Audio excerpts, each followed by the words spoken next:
विद्यार्थ्यांनो क्वाड्रॅटिक मतलब फर्स्ट आणि सेकंड क्वेश्चन आपण घेतलेले होते. आता मी थर्ड क्वेश्चन घेतो आहे. Write the following equations in the form ax square plus bx plus c equal to 0.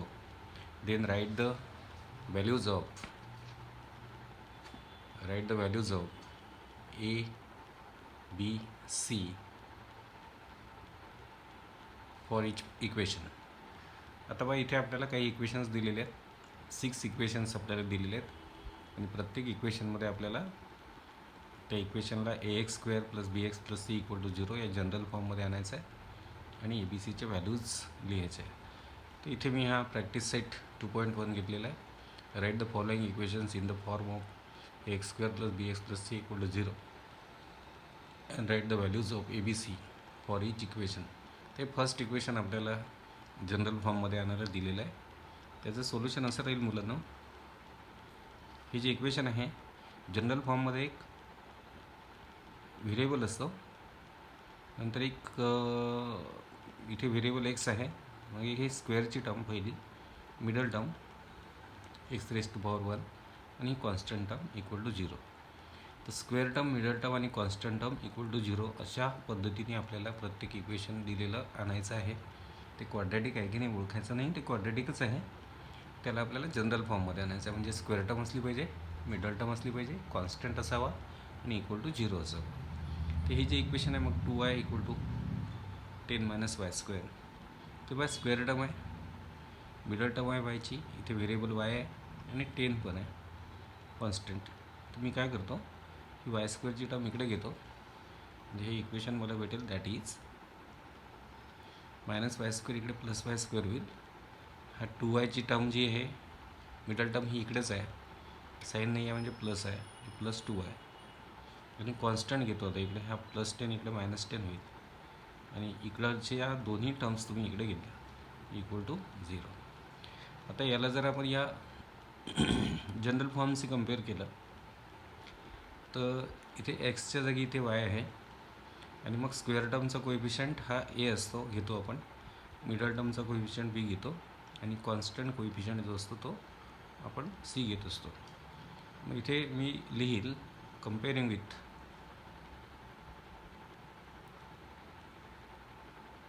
General form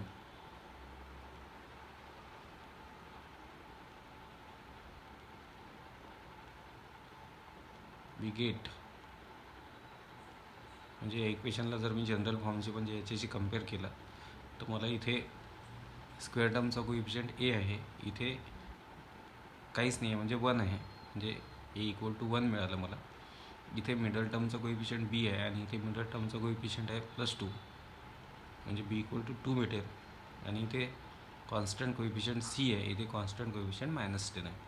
तर या इक्वेशनला जर मी जनरल फॉर्मशी कम्पेअर केलं या जनरल फॉर्मसोबत तर मला भेटेल स्क्वेअर टर्मचा कोएफिशियंट म्हणजे ए, तर इथे स्क्वेअर टर्मला कोएफिशियंट नाही आहे म्हणजे 1 आहे, we get A equal to 1.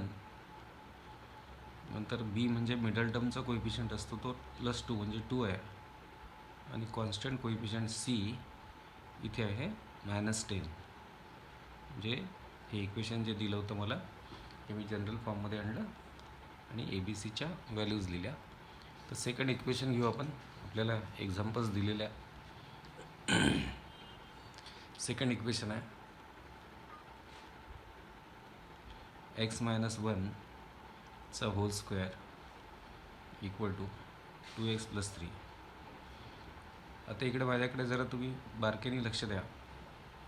हे जे इक्वेशन आहे x - 1 चा hole square equal to 2x + 3, पहिल्यांदा मी हा जो ब्रॅकेट आहे याचा स्क्वेअर करणार आहे. एक्सपान्शन फॉर्म्युला माहीत असेल तुम्हाला, हा एक्सपान्शन फॉर्म्युला आपण वापरणार आहे की फर्स्ट टर्म मायनस सेकंड टर्मचा होल स्क्वेअर याचं एक्सपान्शन असतं.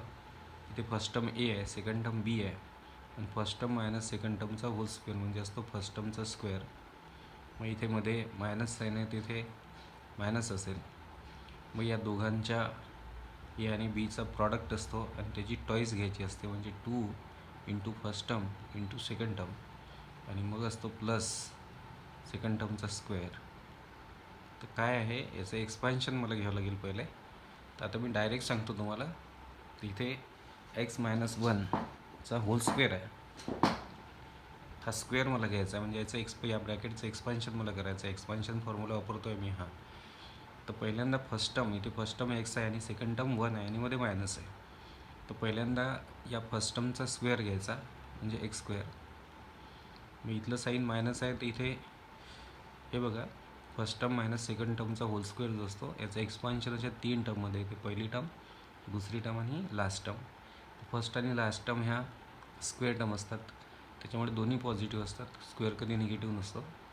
आणि ही मिडल टर्म जी असते याचं जे साईन आहे ते या साईनवर डिपेंड असतं. हे साईन मायनस असेल ते मिडल टर्मचं साईन मायनस राहील. हे मधलं साईन प्लस असेल तर मिडल टर्मचं साईन प्लस राहील. बाकी इथे प्लस असो की मायनस असो, स्क्वेअर टर्म्स जे असतात हे नेहमी पॉझिटिव्ह असतात. तर याचा स्क्वेअर कसा करायचा, पहिले फर्स्ट टर्मचा स्क्वेअर करायचा. इथे फर्स्ट टर्म एक्स होती, फर्स्ट टर्मचा स्क्वेअर केला मी. मग आता मिडल टर्म, इथे मायनस आहे तर मायनस घेतो आणि मिडल टर्म असते या दोघांच्या, या दोन टर्मच्या प्रॉडक्टची टॉईस. तर या दोघांचा प्रॉडक्ट करायचा. मग एक्स इंटू 1 म्हणजे एक्स, ही फर्स्ट टर्म आणि ही second term 1. First term into second term म्हणजे या दोघांचा प्रॉडक्ट घ्यायचा, एक्स इंटू 1 एक्स आणि त्याची टॉईस म्हणजे 2x. नंतर प्लस ही स्क्वेअर टर्म असते पहिली आणि लास्ट टर्म पण स्क्वेअर टर्म असते. तर पहिली टर्म असते फर्स्ट टर्मचा स्क्वेअर, मग मध्ये मायनस आहे म्हणून मायनस.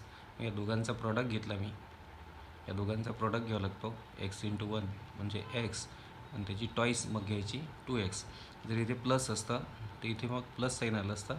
पुन्हा तेच या दोघांचा प्रॉडक्ट करायचा, एक्स इंटू 1 एक्स आणि त्याची टॉईस 2x. आता इथे फर्स्ट टर्मचा स्क्वेअर घेतला मी, मध्ये मायनस आहे मायनस घेतला. मिडल टर्म असते या दोघांच्या, या दोन टर्मच्या प्रॉडक्ट्सची टॉईस. या दोघांचा प्रॉडक्ट केला एक्स आणि 1चा, एक्स इंटू 1 एक्स आणि त्याची टॉईस घेतली मग 2x. आणि प्लस असतो या सेकंड टर्मचा म्हणजे 1चा स्क्वेअर. 1चा स्क्वेअर 1 येईल इक्वल टू, म्हणजे ह्या x-1 ब्रॅकेट स्क्वेअर आहे, तर मी याचा स्क्वेअर घेतला एक्सपान्शन फॉर्म्युलेने.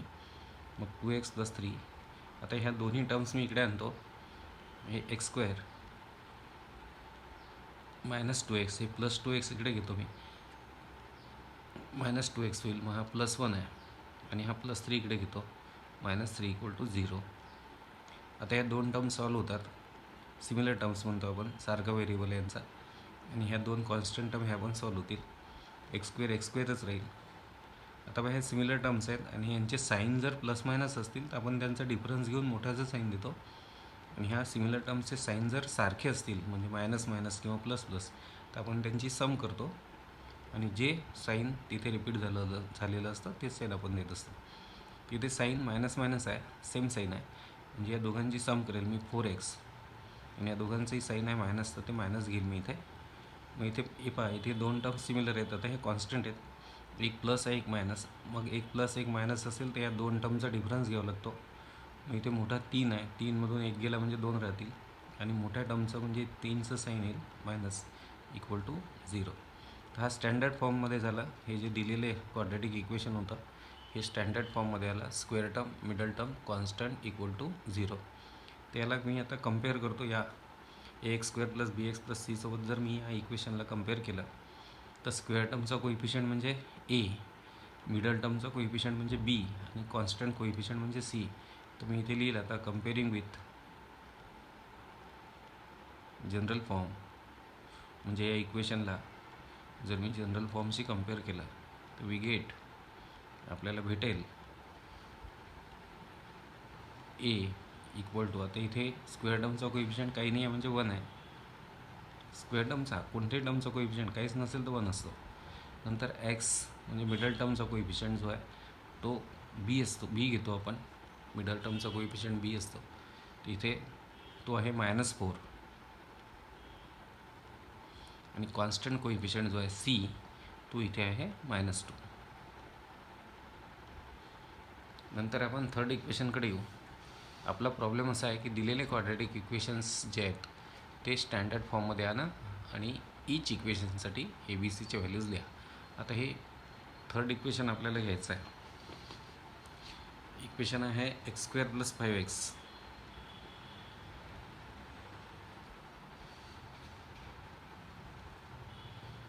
थर्ड इक्वेशन घेतो आहे मी,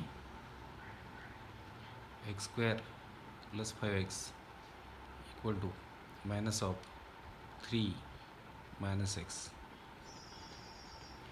आता याला सोल्युशन आपल्याला घ्यायचं आहे. तिकडे हे मी इक्वेशन लिहून घेतो पहिले, एक्स स्क्वेअर प्लस 5x, जे स्टँडर्ड फॉर्ममध्ये नाही आहे. आता मी पहिली स्टेप घेतो, एक्स स्क्वेअरच राहील, प्लस 5xही तसेच राहतील, इक्वल टू हा ब्रॅकेट सॉल्व करतो मी. आता ब्रॅकेटच्या बाहेर मायनस साईन आहे आणि या मायनसनी आता या इथे साईन नाही आहे आतमध्ये 3ला, म्हणजे प्लस आहे. तर मायनस इंटू प्लस म्हणजे मायनस 3, नंतर मायनस इंटू मायनस म्हणजे प्लस एक्स. आता ह्या दोन्ही टर्म्स आपण इकडे आणायच्या, म्हणजे एक्स स्क्वेअर प्लस 5x. आता हे प्लस एक्स इकडे घेतो मी, हे मायनस एक्स, आणि इक्वल टू मायनस 3 इकडे घेतो, म्हणजे प्लस 3 होईल, इक्वल टू 0. आता हे दोन टर्म्स सिमिलर टर्म्स आहे, यांना सॉल्व करता येईल आपल्याला. हे होईल x square plus 5x minus x, म्हणजे होईल plus 4x plus 3 equal to 0.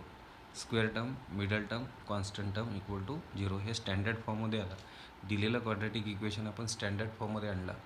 आता comparing with general form,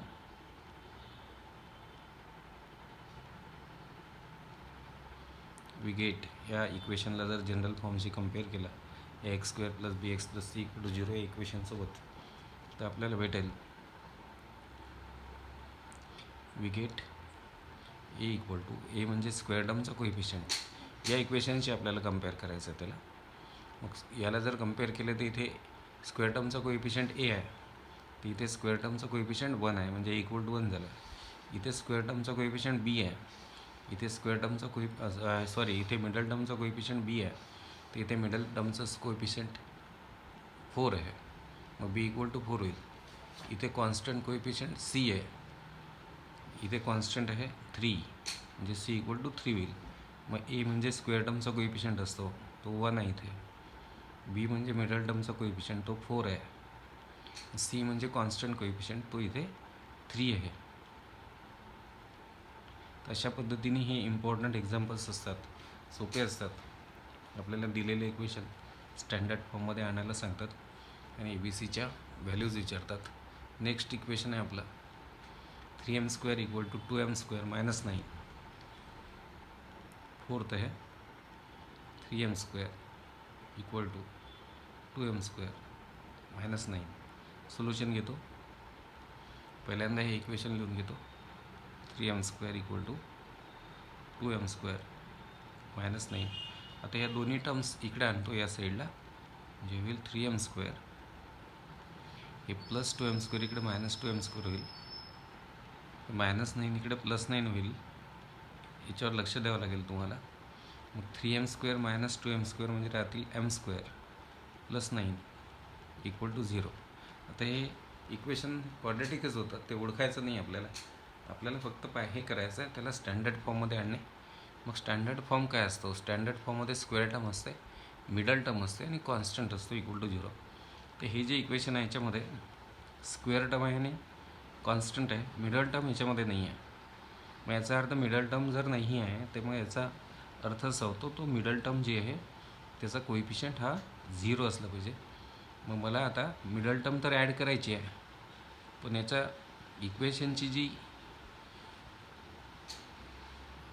equation जे असतं ते चेंज नाही झालं पाहिजे. इक्वेशनमध्ये 2 टर्म्स आहेत, तर 2च टर्म्स राहतील, पण मला त्याला स्टँडर्ड फॉर्ममध्ये आणायचं आहे. मला मग मिडल टर्म ह्याच्यात मिसिंग आहे, ती आणायची आहे. तर ही फर्स्ट टर्म लिहिली मी, प्लस मग मी मिडल टर्मला घेतो 0 इंटू एम. एम व्हेरिएबल घ्यावं लागेल, कारण इथे व्हेरिएबल एम आहे. आता बघा, तू एक गोष्ट लक्षात घ्या, 0 इंटू एम म्हणजे 0 असतो. तर मी याच्यामध्ये मिडल टर्म ॲड केली, 0m म्हणजे 0 इंटू एम म्हणजे 0 ॲड केला. प्रत्यक्षामध्ये 0 ॲड करणे म्हणजे मग याच्यामध्ये काहीच ॲड नाही झालं, 0च ॲड झाला आहे, पण मिडल टर्म आली आहे तिथे. प्लस हा 9 आहे इक्वल टू 0. आता हे झाले square term, middle term, constant equal to 0.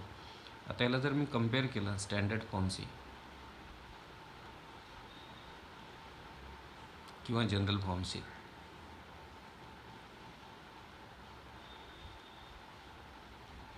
तर आपल्याला भेटेल वी गेट ए म्हणजे स्क्वेअर टर्मचं कोएफिशियंट नाही आहे म्हणजे 1 आहे. बी म्हणजे मिडल टर्मचा कोएफिशियंट तो 0 आहे इथे. अँड सी म्हणजे कॉन्स्टंट कोएफिशियंट तो आहे 9. तर इथे मिडल टर्म नव्हती, तर ही मिडल टर्म स्टँडर्ड फॉर्म लिहिताना आपल्याला टाकावी लागेल. नंतर नेक्स्ट एक्झाम्पल आहे, 5th एक्झाम्पल आहे P into 3 + 6p = -5. P into 3 + 6p = -5. तर पहिल्यांदा इक्वेशनला मी लिहून घेईल पी इंटू 3 + 6p = -5. मग हे होईल P plus into plus plus 3 into P म्हणजे 3p plus into plus plus P into 6p म्हणजे 6p² आणि इक्वल टू -5. आता ही 6p² टर्म मी पहिल्यांदा मांडतो म्हणजे 6p². आता हे पीची टर्म जे आहे याला साईन नाही आहे म्हणजे प्लस साईन आहे, प्लस 3p. आता हा -5 इकडे घेऊन घेतो मी, हा +5 होतो =0. तर हे याला स्टँडर्ड फॉर्ममध्ये square term, middle term, constant =0. तर कम्पेरिंग विथ याला जर कम्पेअर केलं मी जनरल फॉर्मशी, वी गेट आपल्याला भेटेल ए म्हणजे स्क्वेअर टर्मचा कोएफिशियंट जो 6 आहे, बी म्हणजे मिडल टर्मचा कोएफिशियंट जो +3 म्हणजे 3 आहे, आणि कॉन्स्टंट कोएफिशियंट सी तो आहे इथे +5 म्हणजेच 5. आता आपण नेक्स्ट एक्झाम्पलकडे जाऊ. नेक्स्ट एक्झाम्पल आहे आपल्याला लास्ट एक्झाम्पल दिलेलं आहे, ते आहे x² - 9 = 13. हे इक्वेशन जे स्टँडर्ड फॉर्ममध्ये नाही, जनरल फॉर्ममध्ये नाही, त्याला जनरल फॉर्ममध्ये आणून आपल्याला ABCच्या व्हॅल्यूज लिहायच्या आता. तर हे इक्वेशन आहे 6th x² - 9 = 13. त्याचं सोल्युशन घेतो मी इथे.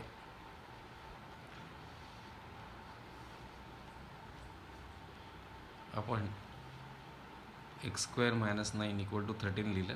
हे +13 मी इकडे घेणार आहे आता. तर x² - 9 -13 = 0. तर हे x² होईल. या दोन्ही कॉन्स्टंट टर्म्स आहेत, दोन्ही मायनस आहे, साईन सेम असतील, आपण यांची सम करतो. 13 आणि 9 22 होतात आणि साईन येईल -=0. बघा ते स्टँडर्ड फॉर्ममध्ये नाही आहे, स्क्वेअर टर्म आहे आणि कॉन्स्टंट आहे, मिडल टर्म मिसिंग आहे. मिडल टर्म मिसिंग आहे तर ती ॲड करावी लागेल. ती ॲड करायची तर मग त्याचा कोएफिशियंट तुम्ही 0 घ्यायचा. मग इथे व्हेरिएबल x आहे, तर मी याला स्टँडर्ड फॉर्ममध्ये आणतो. आता x² घेतो ही पहिली टर्म, आणि प्लस मिडल टर्म नाही आहे तर मी त्याचा कोएफिशियंट 0 घेतो. मग 0 × x घेतो मी, तर 0 × x 0 होतो, आणि म्हणजेच मी याच्यामध्ये +0 × x ॲड केलं. 0 × x ची व्हॅल्यू 0 आहे, म्हणजेच मी या इक्वेशनमध्ये ही जी टर्म आणली या टर्मची व्हॅल्यू जी आहे ती 0 आहे. तर 0 ॲड केल्याने हा इक्वेशनचा जो मूळ फॉर्म आहे त्याला धक्का लागत नाही, पण याच्यामध्ये ही मिडल टर्म मात्र ॲड होते. हे x² घेतलं मी, मिडल टर्म लिहिली मी +0 × x. 0 × x म्हणजे 0 झाला, म्हणजे 0च ॲड केला मी, मिडल टर्म ॲड केली म्हणजे -22 = 0.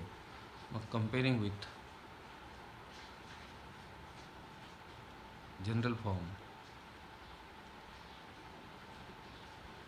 फॉर्मशी जर मी कम्पेअर केलं तर वी गेट x = इथे पण x ची व्हॅल्यू 1 आहे, x म्हणजे स्क्वेअर टर्मचा कोएफिशियंट नाही आहे म्हणजे 1 आहे. नंतर b मिडल टर्मचा कोएफिशियंट तो 0 आहे. मिडल टर्मचा व्हेरिएबल x आहे, हा कोएफिशियंट आहे xचा 0, आणि कॉन्स्टंट कोएफिशियंट जो आहे तो आहे -22. आता हे पुस्तकामधले एक्झाम्पल्स झाले. क्वेश्चनमध्ये मी याच्यामध्ये एक्स्ट्रा एक्झाम्पल्स देतो आहे तुम्हाला. 7th एक्झाम्पल देतो आहे मी तुम्हाला. हे आहे 2 -2 इंटू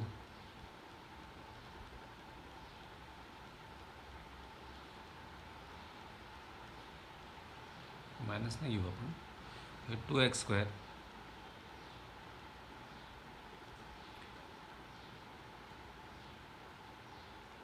इक्वल टू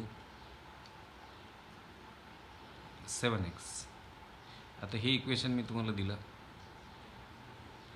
हे क्वाड्रॅटिक इक्वेशन आहे, त्याला तुम्हाला स्टँडर्ड फॉर्ममध्ये आणायचं आहे.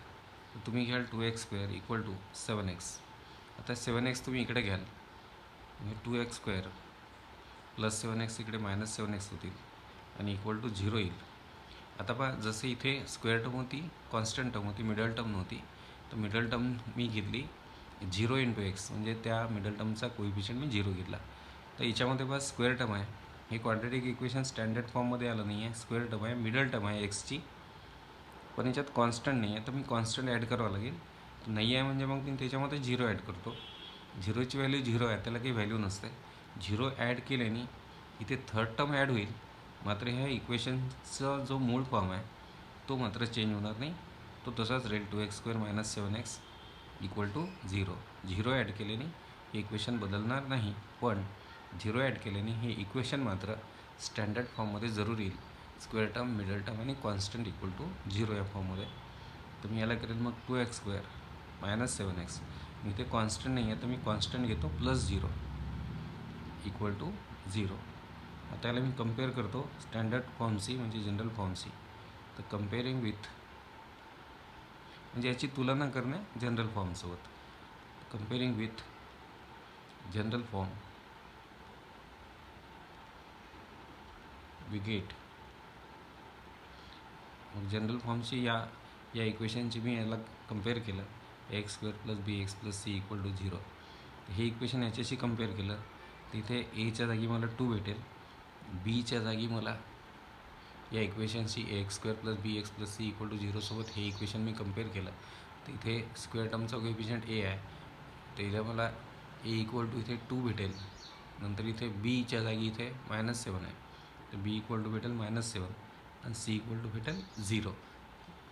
तर जनरल फॉर्मशी जर कम्पेअर केलं तर we get a equal to square टर्मचा कोएफिशियंट म्हणजे 2, b इक्वल टू मिडल टर्मचा कोएफिशियंट म्हणजे -7 and c equal to constant coefficient म्हणजे 0.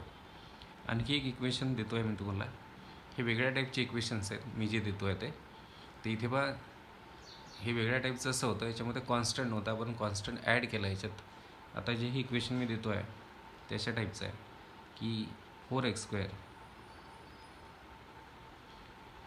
Equal to suppose 0. आता हे जे इक्वेशन आहे हे याला 2 साईड आहेत आणि ते इक्वल आहे, म्हणजे इक्वेशन आहे याच्यामध्ये एकच व्हेरिएबल आहे x, आणि व्हेरिएबलचा हायेस्ट पॉवर जो आहे तो 2 आहे. मग ज्या इक्वेशनमध्ये एकच व्हेरिएबल असतो आणि व्हेरिएबलचा मॅक्झिमम इंडेक्स 2 असतो, ते इक्वेशन क्वाड्रॅटिक असतं. हे क्वाड्रॅटिक इक्वेशन आहे, पण हे जनरल फॉर्ममध्ये नाही, याला जनरल फॉर्ममध्ये आणायचं आहे. तर जनरल फॉर्ममध्ये 3 टर्म्स असतात, स्क्वेअर टर्म, मिडल टर्म आणि कॉन्स्टंट इक्वल टू 0 असतो.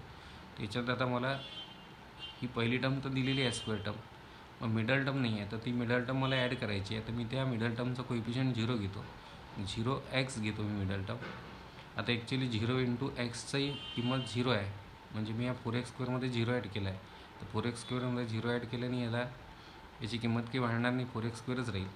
आणखी माझी एक टर्म इथे गायब आहे, ती आहे कॉन्स्टंट. तर तो कॉन्स्टंट मी 0 घेतो, इक्वल टू 0 करतो. इथे पहा, ह्या लेफ्ट हँड साईडला 4x² आहे, तर 4x² मी 0 इंटू एक्स म्हणजे 0 ॲड केला आणि परत त्याच्यामध्ये 0 ॲड केला कॉन्स्टंट टर्म म्हणून. आता हे जे इक्वेशन आहे, हे जे ओरिजिनल इक्वेशन होतं, या इक्वेशनला मी असं कन्वर्ट केलं. त्या इक्वेशनमध्ये स्क्वेअर टर्म आहे, मिडल टर्म आहे, कॉन्स्टंट आहे आणि इक्वल टू 0 आहे. हे स्क्वेअर टर्म इक्वल टू 0 होता, तर ह्या 2 टर्म मी ॲड केल्या. या 2 टर्मची किमती 0 आहेत हे लक्षात घ्या. 0 इंटू एक्सची किंमत 0 होते आणि हा 0च घेतला आहे, म्हणजे 4x² हे 2 मी 0 ॲड केले. तर 4x² 0 ॲड केल्याने 4x² किंमत बदलणार नाही. LHX 4x² होती, तर ती 4x² राहील, पण फॉर्म मात्र चेंज झाला. हे जे क्वाड्रॅटिक इक्वेशन होते स्टँडर्ड फॉर्ममध्ये आलं. याला जर मी कम्पेअर केलं या ax² plus bx plus c सोबत, याला मी कम्पेअर केलं या इक्वेशनला, तर इथे एच्या जागी इथे 4 आहे, ते बीच्या जागी इथे 0 आहे आणि इथे सीच्या जागी इथे 0 आहे. तर मी आता लिहिल इथे की कम्पेअरिंग विथ